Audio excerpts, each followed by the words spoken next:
Hello friends, welcome back to Pipika की दुनिया। और मैं हूँ पिपिका फक्कड़ फकड़ाइम।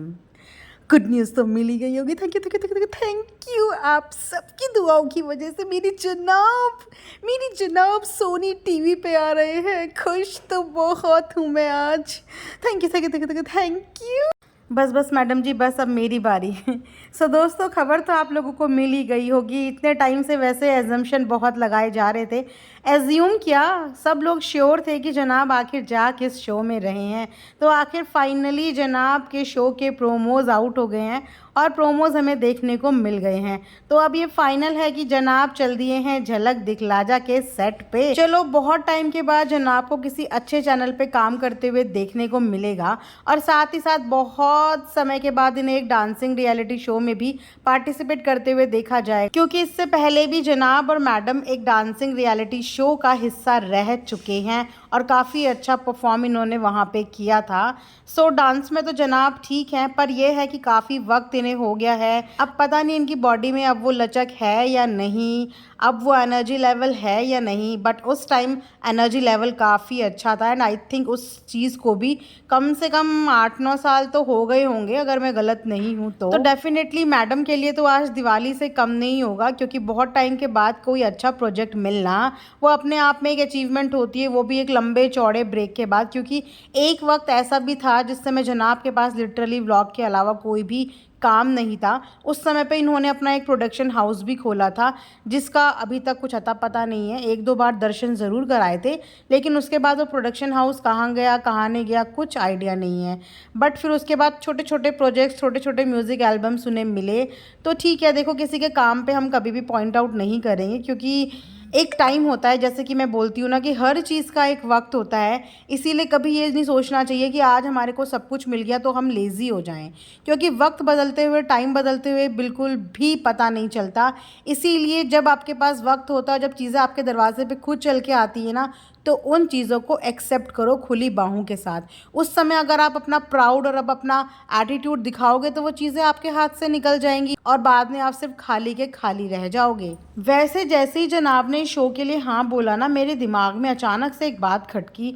मुझे याद आ रहा है पिपिका मैडम का डिलीवरी का टाइम, जिस समय पे जनाब ये बोलते हुए नज़र आ रहे थे कि मुझे अब कोई शो नहीं करना, ये अपना पुराना शो क्विट करना चाहते थे। क्योंकि इनका बोलना ये था कि मैं अपने बच्चे के साथ ज़्यादा से ज़्यादा समय बिताना चाहता हूँ, मैं उसको बढ़ते हुए देखूँ, उसे ग्रो करते हुए देखूँ, उसके हर माइलस्टोन को अपनी आंखों से देखूँ, उसकी हर हरकतों को अपने हाथों से फील करूँ और ज़्यादा से ज़्यादा टाइम अपने बच्चे के साथ दूँ। तो ऐसा तो नहीं था कि जनाब को पता था ऑलरेडी कि भाई शो तो बंद होने वाला है। इससे पहले कि ये बात हो जाए बेइज्जती वाली कि शो बंद हो रहा है और जनाब के पास काम नहीं है, मैं पहले ही अनाउंसमेंट करता हूँ कि मेरे को खुद ही ये शो छोड़ना था।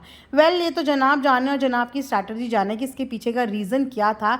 लेकिन फिर बात वहीं पे आ जाती है कि जब जनाब को अपने बेबी के साथ टाइम स्पेंड करना था, तो जनाब फिर प्रोजेक्ट की खोज में थे क्यों? क्योंकि जिस इंसान, देखो, या तो बात आर होती है या बात पार होती है, या तो येस होता है या तो नो होता है। एक तरफ आप पूरे व्लॉग में एक अनाउंसमेंट कर चुके हो कि नहीं, मुझे अपने बच्चे के साथ टाइम बिताना है, इस चीज़ के लिए मैं अपने एक चलते हुए शो को क्विट कर रहा हूँ। अब बाई चांस, अगर आपको पहले से इस बारे में जानकारी नहीं थी, तो बाई चांस वो शो बंद हो जाता है, तो आपको तो शो क्विट भी नहीं करना पड़ा और शो ऑटोमेटिकली बंद हो गया। तो आपके पास तो पूरा मौका था अपने बच्चे के साथ टाइम स्पेंड करने का, आपके कहे अनुसार। देन अचानक आप नए प्रोजेक्ट की खोज में, देखो, प्रोजेक्ट अपने पास से खुद तो चल के आता नहीं है। हम भी ये सब चीज़ें जानते हैं कि कोई भी प्रोजेक्ट अपने आप से आपके पास चल के नहीं आता, क्योंकि इंडस्ट्री में अपने आप में बहुत ज़्यादा कंपटीशन होता है और कोई भी प्रोजेक्ट, कोई भी अपॉर्चुनिटी आपके पास चल के कभी नहीं आती। आपको वो अपॉर्चुनिटी के लिए फ़ाइट करनी पड़ती है, आपको उस अपॉर्चुनिटी के लिए अप्रोच करनी पड़ती है। लेकिन अप्रोच आपने करी क्यों, जब आप टाइम अपने बच्चे के साथ स्पेंड करना चाहते हैं? क्योंकि ये एक रियलिटी शो है, वो भी डांस रियलिटी शो, जिसमें आपको अपनी परफॉर्मेंस के लिए बहुत ज़्यादा मेहनत करनी पड़ेगी। और यही रीज़न है कि पिछले 10-11 दिन से जनाब का कोई व्लॉग नहीं आया। आप सोचिए कि कितना टाइट स्केड्यूल इनका हो चुका है कि इनको व्लॉग बनाने तक की फुर्सत नहीं मिल रही है 10-11 दिन से।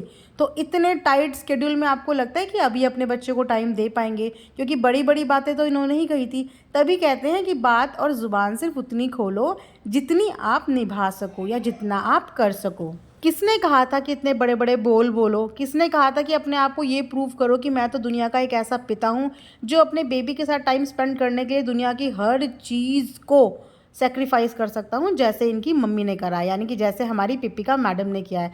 देखो, इस बारे में तो पिपिका मैडम की तारीफ़ करेंगे कि उन्होंने जो कहा उन्होंने वो किया। वो एक हाउसवाइफ बनना चाहती थी तो उन्होंने अपना मैक्सिमम टाइम अपने घर पे दिया।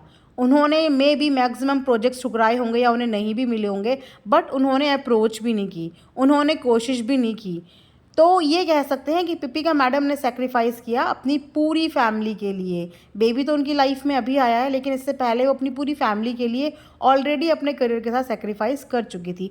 कभी उन्होंने इस बात के बड़े बोल नहीं बोले। इनफैक्ट उन्होंने हमेशा मीडिया के आगे यही एक्सेप्ट किया है कि मैं एक हाउसवाइफ बनना ही पसंद करूँगी या करती हूँ, ये मेरी खुद की चॉइस है। लेकिन जनाब एक तरफ तो ये दिखाते हैं कि मुझे तो फैमिली टाइम चाहिए, मैं तो फैमिली मैन हूँ, और दूसरी तरफ जनाब के डबल स्टैंडर्ड्स देखने को मिलते हैं।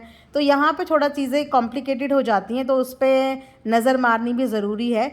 वेल, ऑल द बेस्ट आपके नए शो के लिए। होप करते हैं कि आपका बेटा आपके लिए लकी साबित हो और आप इस शो में अपना बेस्ट दे सकें। तो इसी के साथ आज का रिएक्शन एंड करते हैं, और कमेंट सेक्शन में ज़रूर बताना आप में से कितने लोग जनाब को तरकते फरकते थिरकते फिरकते देखना चाहते हैं। तो कमेंट सेक्शन में ज़रूर बताना। Thanks for watching earth mom Dehradun.